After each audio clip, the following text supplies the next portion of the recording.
بسم اللہ الرحمن الرحیم۔ سورہ بنی اسرائیل کی 39 نمبر آیہ مبارکہ ہے، 15واں پارہ ہم پڑھ رہے ہیں۔ اعوذ باللہ من الشیطان الرجیم، بسم اللہ الرحمن الرحیم۔ ذالک مما اوحی الیک ربک من الحکمہ ولا تجعل مع اللہ الہا آخر فتلقى فی جہنم ملوما مدحورا۔ اللہ تعالیٰ نے جو حکمت آموز احکام ہمیں بتائے، ہماری معاشرتی، معاشی، اخلاقی تربیت فرمائی، اللہ نے اپنے حقوق، اپنے بندوں کے حقوق کے متعلقہ بہت اہم احکام ہمیں بتائے۔ اپنی توحید کا ذکر کیا، والدین کے ادب و احترام کا ذکر فرمایا، میانہ روی کے ساتھ خرچ کرنے کی تلقین کی گئی، رشتہ داروں کے، فقراء، مساکین کے ساتھ تعاون کرنے کی تلقین کی گئی، قتل کرنے سے منع کیا گیا، بدکاری سے دور رہنے کی تلقین کی، یتیم کا مال کھانے سے منع کیا گیا، عاجزی اور انکساری اختیار کرنے کا حکم دیا، اور وعدہ پورا کرنے کی، ناپ تول پورا کرنے کی تلقین کی۔ یعنی یہ سارے احکام جو ہم نے پڑھے، تو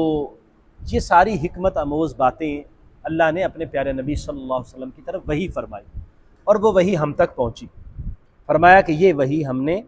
آپ کی طرف کی ہے تاکہ آپ کے لیے یہ نصیحت بنے اور آپ اس کو اپنی زندگی کا حصہ بنائیں۔ ذالکہ، یہ جو کچھ نصیحتیں کی گئیں، یہ جو کچھ فرمایا گیا، یہ وحی جو ہے، مما، اس میں سے ہے، اوحی الیک ربک، جو آپ کے رب نے آپ کی طرف وحی کی ہے، من الحکمت، حکمت میں سے، یعنی یہ حکمت آموز باتیں ہیں جو اللہ نے آپ کی طرف وحی فرمائی ہے۔ ولا تجعل مع اللہ الہا آخر، بس آپ اللہ کے ساتھ کسی اور کو معبود نہ بنائیں، فتلقى فی جہنم ملوما مدحورا، وگرنہ تم، یعنی اے مخاطب، تمہیں جہنم میں پھینک دیا جائے گا، گرا دیا جائے گا، ملامت زدہ ہو کر اور دھدکارے ہوئے ہو کر، یعنی تم جہنم میں اس حالت میں گرائے جاؤ گے کہ اللہ کی طرف سے ملامت بھی ہوگی اور اللہ کی رحمت سے دور بھی کر دیا جائے گا، دھدکار دیا جائے گا، دھکے دے دیے جائیں گے اور اس کی بارگاہ سے دور کر دیا جائے گا۔ تو نبی کریم صلی اللہ علیہ وسلم کی طرف یہ وحی آئی، اور حضور کے توسط سے ہم سب کو، ہم سارے اس کے مخاطب ہیں، اور ہمیں یعنی جو ساری نصیحتیں تھیں ان کے کرنے کے بعد آغاز میں اللہ تعالیٰ نے وحدانیت کا ذکر کیا، توحید کا سبق دیا تھا، اور آخر پہ یہاں آ کے پھر یہی بات بتائی گئی کہ اللہ وحدہ لا شریک ہے، اس کے ساتھ کسی اور کو الہ نہ بنائیں، اس کے ساتھ کسی اور کو معبود مت بنائیں۔ افاسفاکم ربکم بالبنین، کیا تمہارے رب نے تمہارے لیے بیٹے منتخب کیے ہیں؟ واتخذ من الملائکۃ اناسا، اور اپنے لیے اس نے فرشتوں کو بیٹیاں چن لیا ہے، یعنی واتخذ، اور اس نے بنا لیا ہے، من الملائکہ، فرشتوں میں سے، اناسا، مؤنث۔ یہ جو مشرکین مکہ تھے خاص طور پر، یہ کہتے تھے کہ جو فرشتے ہیں اللہ کی بیٹیاں ہیں۔ تو اللہ تبارک و تعالیٰ قرآن مجید میں اور جگہوں پر بھی اس کا ذکر ہوا ہے کہ بڑی حیرت کی بات ہے کہ تمہارے ہاں بیٹی ہوتی ہے تو تمہیں بڑی پریشانی ہوتی ہے، تکلیف ہوتی ہے، بیٹی ہو گئی تو بیٹی کو تم اپنے لیے تو پسند نہیں کرتے اور اللہ کے لیے بیٹیاں پسند کرتے ہو، اپنے لیے بیٹے اور اللہ کے لیے بیٹیاں۔ یہ کس طرح کی باتیں تم کر رہے ہو اور یہ کس طرح کے فیصلے کر رہے ہو؟ اللہ تبارک و تعالیٰ ان چیزوں سے پاک ہے، نہ اس کا کوئی بیٹا ہے، نہ اس کی کوئی بیٹی، اور وہ نہ کسی کا وہ باپ ہے، نہ کسی کی اولاد ہے، نہ آگے اس کی کوئی اولاد ہے۔ انکم لتقولون قولا عظیما، بے شک تم ایسی بات کر رہے ہو جو بہت بڑی بات ہے، ایسا قول ہے جو بہت بڑا قول ہے، یعنی تمہارے منہ سے بہت بڑی بات نکل رہی ہے، اور بات بہت بڑی کر رہے ہو تو اس وجہ سے پھر تمہیں اس کا جواب دہ بھی ہونا پڑے گا کہ تمہارے پاس یہ کیا دلیل ہے کہ فرشتے اللہ کی بیٹیاں؟ اتنی بڑی بات تم نے بغیر کسی علم کے اور بغیر کسی معلومات کے کہہ دی کہ اللہ تعالیٰ نے فرشتوں کو اپنی بیٹیاں بنایا ہے۔ وَلَقَدْ صَرَّفْنَا فِي هَذَا الْقُرْآنِ لِيَذَّكَّرُوا، اور ہم نے اس قرآن میں کھول کھول کے چیزیں، پھیر پھیر کے چیزیں بیان کر دیں، یعنی مختلف جگہوں پر مختلف چیزیں بار بار بیان کی گئی، لِيَذَّكَّرُوا، تاکہ وہ نصیحت حاصل کریں، وَمَا يَزِيدُهُمْ إِلَّا نُفُورًا، اور اس نصیحت کرنے نے ان میں سوائے نفرت کے اور کوئی اضافہ نہیں کیا، یعنی جیسے ان کو نصیحت کی جاتی تو ان کو قبول کرنا چاہیے تھا، تو قبول کرنے کی بجائے مزید دور بھاگتے گئے۔ جن کی فطرت کے اندر قبول کرنے کی صلاحیت تھی، فطرت سلیمہ تھی، وہ قبول کرتے گئے، اور جو ہڈ درم تھے، جو حق کو قبول نہیں کرتے تھے، وہ پھر دور بھاگتے گئے، یعنی جیسے نصیحت کریں ویسے دور، جیسے نصیحت کریں ویسے ہی دور۔ قل، محبوب نے فرما دے، لو کان معہ آلہۃ، اگر اللہ کے ساتھ کوئی اور الہ ہوتے، کما یقولون، جس طرح کہ وہ کہتے ہیں، اذا لابتغوا الی ذی العرش سبیلا، تو پھر وہ عرش والے کی طرف ضرور رستہ بنا لیتے، یعنی اللہ تبارک و تعالی عرش کا مالک ہے، اگر اللہ کے علاوہ کوئی اور الہ ہوتا یا زیادہ خدا ہوتے، جس طرح کہ یہ مشرکین کہتے ہیں کہ خدا زیادہ ہیں، اللہ کے ساتھ ہاتھ بٹاتے ہیں، یا ان کی ڈیوٹیاں لگی ہوئی ہیں وغیرہ وغیرہ، مختلف باتیں تھیں، مختلف ان کی فکر تھی، تو فرمایا اگر اللہ کے علاوہ کوئی اور خدا ہوتا تو کیا وہ اسی طرح نظام چلتا رہتا، وہ اپنی مرضی نہ کرتے؟ یعنی خدا ہونے کا ان کو کیا فائدہ ہوا؟ خدا اگر ہوتے تو ان کو یہی فائدہ ہونا تھا کہ وہ اپنی مرضی سے اپنی چیزیں بنا لیتے، لیکن یہ کائنات کا نظام اسی طرح چل رہا ہے۔ تو ایک خدا کے علاوہ دو ہوتے، لو کان فیہما آلہۃ الا اللہ لفسدتا، زمین و آسمان فساد کا شکار ہو جاتے، ایک کہتا کہ میں نے یوں کرنا ہے، دوسرا کہتا ہے نہیں یوں کرنا ہے،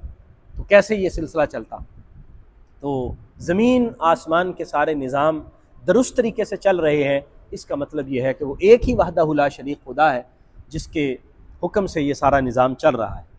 سبحانہ، اس کی ذات پاک ہے، وتعالی، اور بہت بلند ہے، عما یقولون، جو یہ باتیں کر رہے ہیں، علوا کبیرہ، بہت ہی زیادہ بلند، یعنی اللہ کی ذات ان کی ان باتوں سے بہت بلند ہے،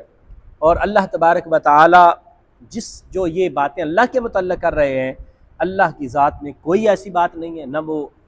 کسی کا محتاج ہے، نہ اس کا کوئی شریک ہے جو اس کے کائنات کے نظام چلانے میں اس کا شریک ہو۔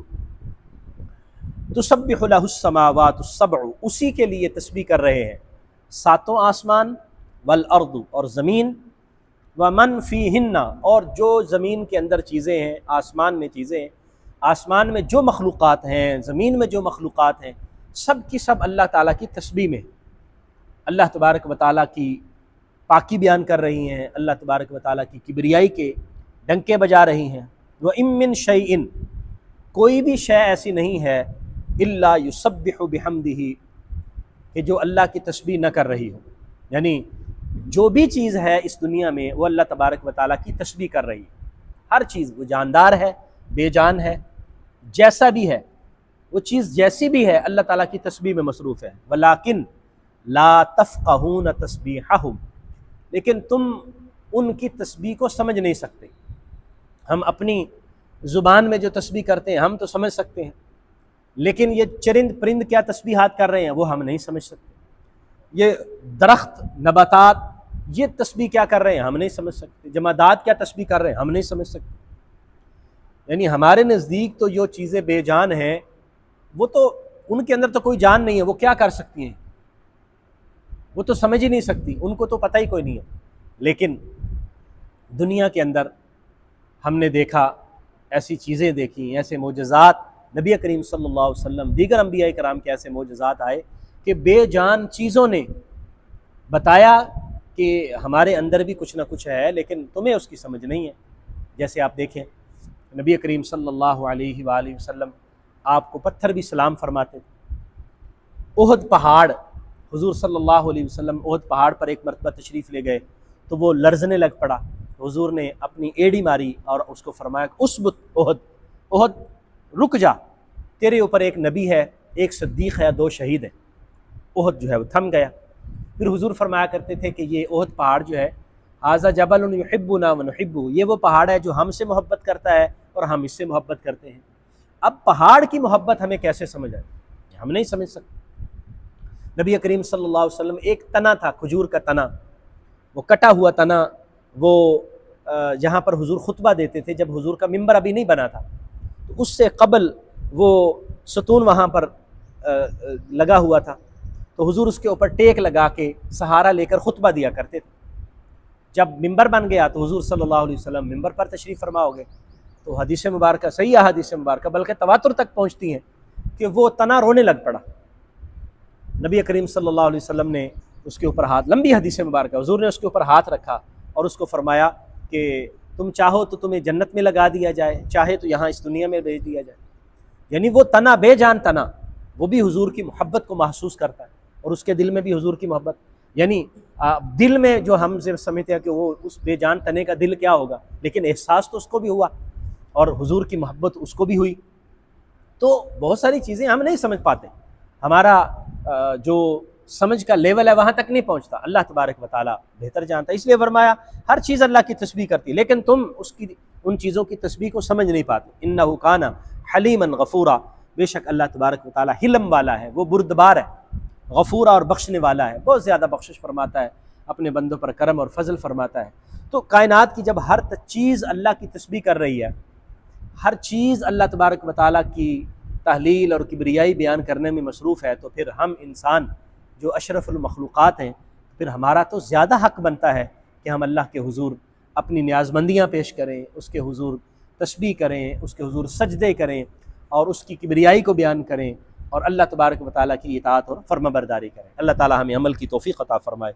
آمین۔ وآخر دعوایا ان الحمد للہ رب العالمین۔